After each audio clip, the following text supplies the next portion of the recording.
Colombia está en un proceso de transición. Primero, el mundo cambió, su crecimiento económico regresó a lo que era hace unos años, disminuyó. A su vez, Colombia, en su crecimiento económico, el PIB, empezamos muy optimistas con un 4,8, se bajó a un 4,2, después a un 3,5, después el gobierno aceptó un 3,2, ahora con el PIB 2,0 lo sube otra vez hacia un 3,5. Todo este entorno, al mismo tiempo, el petróleo se cayó a la mitad del precio tradicional, bajó casi un 50-52%. Y a su vez Colombia pasó de una revaluación a una devaluación de más de 25%.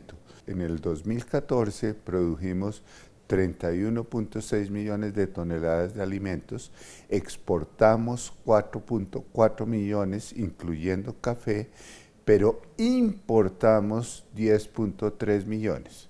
Esto quiere decir que el 28% aproximadamente de lo que comemos diariamente es importado. Entonces nos afecta porque en algunos casos es directo, por ejemplo, el pan que nos comemos diariamente, no se produce trigo, no hay harina de trigo, todo es importado. O indirecto, por ejemplo, el maíz, el 70% del maíz es importado y va para alimentos balanceados. Casos como la porcicultura, la avicultura, tanto carne de pollo como huevos, como lechería especializada, leche, quesos, kumis, yogur, etcétera, tienen un componente importado porque también la soya es producida en el exterior y eso va, como decía, a alimentos balanceados. Entonces, este entorno presenta amenazas de que si los precios del maíz reaccionan o de la soya vuelven a reaccionar, se transfiere a inflación de costos de los productores y posteriormente inflación de precios a los consumidores. Entonces es un momento en que hay que buscar que estas oportunidades, dándole mayor competitividad al país, que la da por la devaluación, la aprovechemos y no simplemente hablemos de eso. Para aprovecharla, en primer lugar, hay que tener terminada la política agraria de Estado y de ahí se desprende cómo puede trabajar conjuntamente el sector privado y el gobierno para buscar incrementar esa transformación.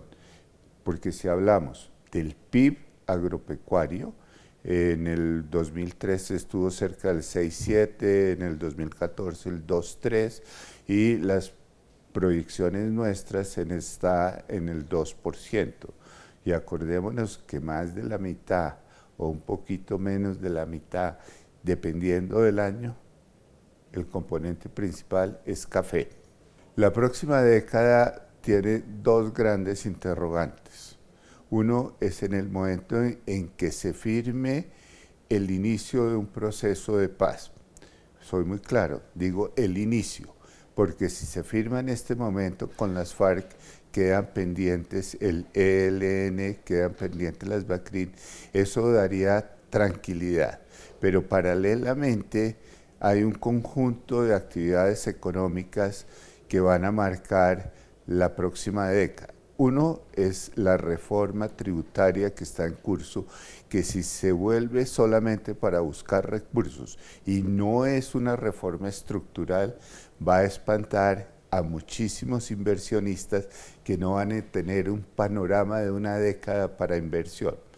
¿Quién invierte? Cuando hay seguridad jurídica en todos los aspectos, no solamente en ser dueños de tierras o de bodegas o de casas, sino en la seguridad jurídica de cómo se comportan los componentes de mano de obra y su legislación para garantizar, primero, una población creciente que necesita alimentos. Esos alimentos generan unas cadenas productivas hasta el consumidor que hacen que también la industria y la agroindustria se involucre. No nos olvidemos que el 32% de la población colombiana es rural y que hay una gran demanda de alimentos a nivel mundial y la FAO ha indicado que en unos 30 años hay que incrementar en 70% la oferta de alimentos. Colombia es uno de los 7 países que puede hacerlo porque tiene las tierras, porque puede incorporarlas, porque tenemos trópico alto, medio y bajo. La contrapartida es que dejamos solo a un ministro de Agricultura cuando los demás ministerios deben contribuir, y eso se llama política agraria de Estado. Pero el pronóstico, si logramos tener estas variables, es muy, muy prometedor, porque Colombia, a pesar de los problemas que hemos tenido, hemos ido desarrollando todos los frentes. Que nos toca ser más competitivos, sí.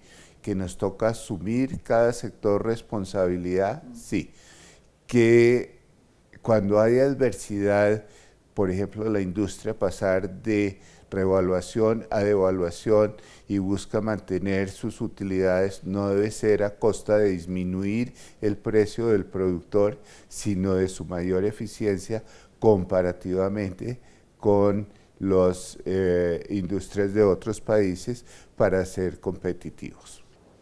Tiene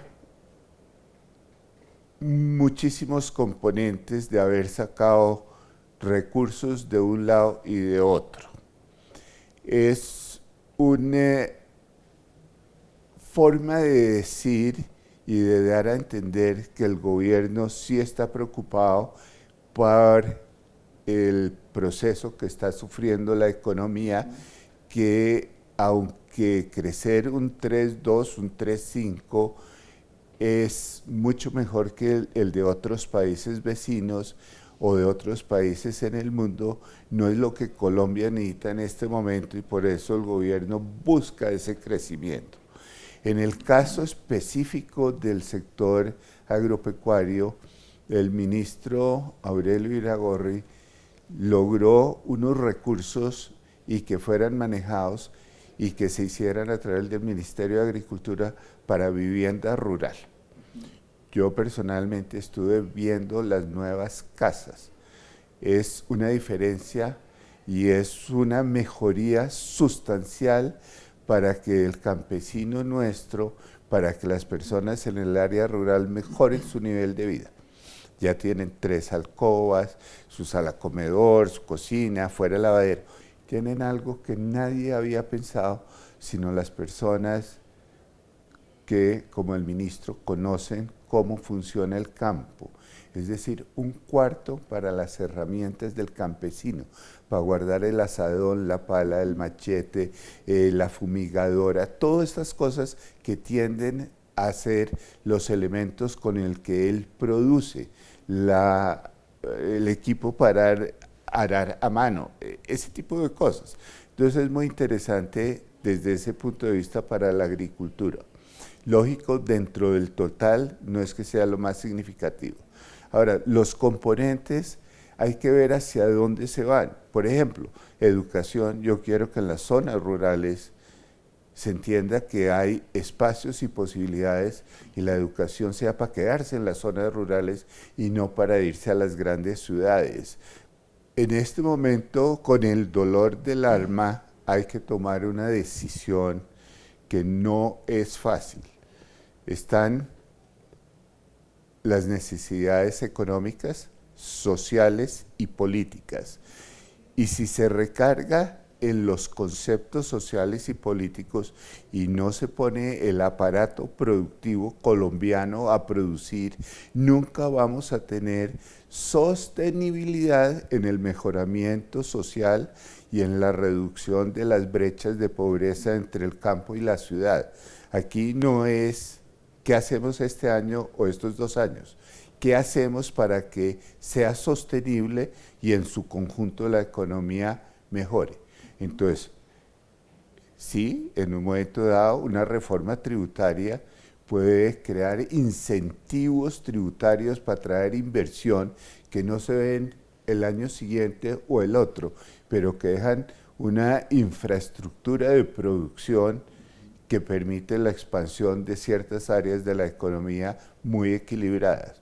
Usted no puede crecer solamente el sector agrícola y pecuario sin tener un sector industrial y agroindustrial que aproveche esas materias primas para darles un valor agregado. Pero aquí, al hablar de cadenas productivas, tenemos el gran problema que la mitad de una cadena depende del Ministerio de Agricultura y es un tomador de precios. Y la otra mitad de la cadena depende del Ministerio de Comercio, Industria y Turismo y es el formador de precios.